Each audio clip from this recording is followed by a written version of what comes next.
মাশরাফি বিন মুর্তজার কথা বলি, আওয়ামী লীগের সবচেয়ে সম্মানিত ক্যান্ডিডেট।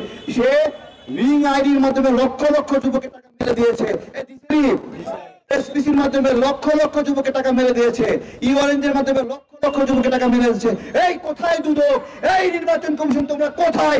এতগুলো যুবকের সঙ্গে প্রতারণা করলো, এই মনোনয়ন পাইলো কেমনে? শেখ হাসিনাকে জিজ্ঞাসা করছি, এত বড় একটা বাটপারি যুবকদের সঙ্গে করেছে মাশরাফি বিন মুর্তজা, এই মাশরাফি কেমনে মনোনয়ন পাইলো?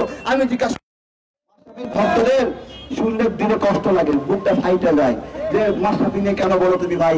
তুমি সব, তোমার সব ঠিক আছে, কিন্তু মাশরাফি নিয়ে কেন বলো? আরে ভাই, আওয়ামী লীগের সবচেয়ে পবিত্র চেহারার দশা হলো যুবক টাকা মেরে খাইছে, আর অপবিত্র গুলোর অবস্থা কি? তাহলে অপবিত্র গুলোর অবস্থা কি জিজ্ঞাসা করছি। সুতরাং এই ব্যারিস্টার সুমনের ভিডিও দেখা সবাই বন্ধ করবেন, করবেন নি? এই ভিডিও বিক্রেতাদের ভিডিও বিক্রি বন্ধ করবেন। আপনারা দেখলেই দেখবেন, আপনারা কমেন্ট করলে দেখবেন, জাস্ট বয়কট। কেন বয়কট? প্রত্যেকটা নেক্সট সুরতে ধোঁকা। এবং এই ব্যারিস্টার সুমনের কথা বলছি, সে কিছু নির্দোষ মানুষকে ফাঁসি দেওয়ার জন্য অভিযুক্ত একজন ব্যক্তি। মনে আছে রাজাকার বাহিনী যাদেরকে ফাঁসি দিয়েছে, বলেন দিয়েছে, দিছে না?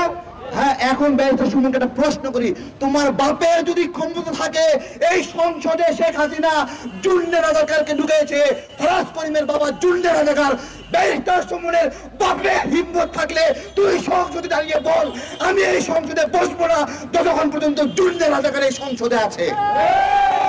বলতে পারবি? ধর্ষক, আদম ব্যবসায়ী সব ঢুকাইছে, ওইখানে ব্যারিস্টার সুমন গিয়ে নাকি উদ্ধার করে ফেলবে। ধন্যবাদ।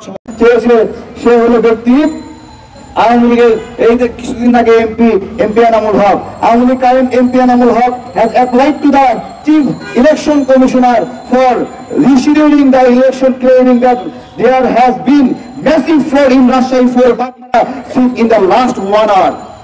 আমরা দেখছি ভোট কারচুপির জালিয়াতি, ভোট কারচুপির রোজ নামচা আমরা দেখছি। মোকাব্বির খান সিলেটের দালাল আছে, সে সিলেট 2 আসনে নির্বাচন বর্জন করেছে। মোকাব্বির খান has boycotted the Silet two election, saying that there has been massive corruption in the election. আরো আছে, আমি মাশরাফি বিন মুর্তজা যে পায়খানার মধ্যে গিয়ে গোসল করেছে, সেই মাশরাফি বিন মুর্তজার আমরা দৃষ্টি আকর্ষণ করছি। কুমিল্লা 11 আসনে আওয়ামী লীগ নেতা মেয়র মিজানুর রহমান বলেন, সকাল থেকে বিভিন্ন ভোট কেন্দ্র থেকে নৌকার প্রার্থী মজিবুল হকের লোকজন প্রকাশ্য অস্ত্র নিয়ে আমার ফুলকপি প্রতীকের এজেন্টদেরকে বের করে দিচ্ছে, এরপর প্রকাশ্যে নৌকাতে সিল মেরেছে। এই মুনিব সাহেবকে চিনেননি আপনারা? চিনেননি? যে বুড়া বয়সে বিয়ে করছে, আবার সন্তানের বাবা হয়েছে, বেচারার তেজ এখনো কমে নাই, এখন অস্ত্র নিয়ে ভোট কেন্দ্র দখল করে এখনো তেজ কমে নাই, এই বুড়া বয়সেও এখনো তেজ কমে নাই।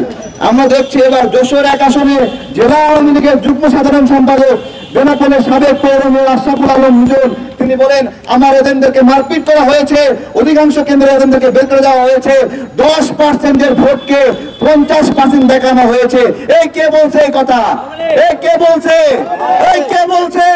এ ধরে খাইছে, এ খাইছে, এ হাসিনা ধরে খাইছে, এ আওয়াজ ধরে খাইছে ধরা। আমরা আরো দেখবো চাঁপাইনবাবগঞ্জ 3 আসনে বিএনএম এর দালাল, বেচারা মুরব্বী মানুষ, মাথায় পাগড়ি দিয়েছে, টুপিও আছে, বলতে শরম লাগে। সে বলছে, দেখেন, সে বলছে ব্যাপক জালিয়াতি ও ভোট কারচুপির অভিযোগে আমি ভোট বর্জন করলাম। In Chapainawabganj BNM candidate Mohammad Abdul Motin of Anchor Symbol has announced a vote boycott along widespread fraud and vote rigging. আমরা দেখছি ভোট জালিয়াতি কিভাবে ভোট জালিয়াতি হচ্ছে এবং স্বস্বীকৃত ভোট চোরদের প্রামাণ্য দলিল আমরা দেখছি। এরপরে আমরা আসি ফেনী 3 আসনের প্রার্থী আওয়ামী লীগের এমপি রহিমুল্লাহ, বেচারা অসহায় হয়ে গেছে। এমপি সাহেব হাসিনা অসহায় বানায় দিছে। সে লেখছে, উপরের নির্দেশে প্রিজাইডিং কর্মকর্তারা জাল ভোট মেরেছে। কার নির্দেশে? উপরে কে থাকে? হাসিনা এবং আওয়ালের নির্দেশে। আমরা শুনছি ব্যারিস্টার সুমনের আসনেও নাকি নির্দেশ দেওয়া হয়েছিল যে ব্যারিস্টার সুমনকে বিজয়ী বানায় আনতে হবে। আপনারা শুনছেন এই কথা? এই শুনছেন নে? শুনছেন। রাজশাহী 2 আসনে এমপি ওয়ার্কার্স পার্টি সাধারণ সম্পাদক ফজলে হোসেন বাদশা বলেছেন আওয়ামী লীগ নেতাদের হুমকি ধামকিতে ভোটাররা কেন্দ্রে আসেনি, এরকম নির্বাচন হলে দেশের গণতন্ত্র বলে থাকবে না। এখন গিয়ে উঠছে না যে আওয়ামী লীগের হুমকি ধামকিতে আসবে না। ওয়ার্কার্স পার্টির MP Rajshahi 2 Sadar MP workers party general secretary Fazle Hossain Badsha said that the voters didn't come to the center due to the threats of Awami League leaders. If there are such an election, there will be no such things as democracy in the country. এরপরে আসি barrister Ashraful Islam. Barrister ভাই তিনি টাঙ্গাইলের 6 আসনে truck মার্কা নির্বাচন করছে, উনি ভোট বয়কট করছে। তো আমি ওনাকে বলি এখন বয়কট করে লাভ কি? দেশের যা মারা আপনাদের মাইরা দিচ্ছেন, এখন একটা করে বয়কট করতেছেন। এই যে লিখছেন দেখেন। এবার আসি এই যে গাজী সাহেব, অনেক সম্মানিত ব্যক্তি। গাজী চেনেন? গাজী কোম্পানি চেনেন আপনারা? গাজী কোম্পানি, এই গাজী কোম্পানি তো নারায়ণগঞ্জে বিপ্লব ঘটাই দিছে। প্রথমত গাজী কোম্পানির গাজীরে ধন্যবাদ জানাই, তৈমুর নামের দালালকে পরাজিত করার জন্য ধন্যবাদ জানাই। ধন্যবাদ, আমাদের মনের কষ্ট একটু হলো আপনি কমাইছেন, কিন্তু এই গাজীও অনেক ভালো কাজ করছে। কি করছে শুনবেন আপনারা? শুনবেন? এই দেখেন, the ruling party Gazi has threatened to kill the agent of the opponent in Narayanganj. প্রথমত নিউজ হয়েছে পোলিং এজেন্টদের বের করে কেন্দ্র দখল করেছে, কেলার বাহিনীর মহড়া কৃত্রিম উপায়ে ভোটের লাইন তৈরি করে ধীরগতিতে জাল ভোট দিয়েছে। ভোট শেষের আগেই পোলিং এজেন্টদের সই নিতে বাধ্য করেছে। কেটলি এজেন্টকে হত্যা করার হুমকি দিয়েছে, হামলা করেছে। ইগল এবং আলমারির এজেন্টদেরকে তারা ইগল এবং আলমারির এজেন্ট সেদের নৌকায় ভোট দিয়েছে। বুঝতে পেরেছেন কি করেছে? গলায় লাগাইছে ইগল, ভিতরে কি নৌকা। এই কাজগুলো করেছে।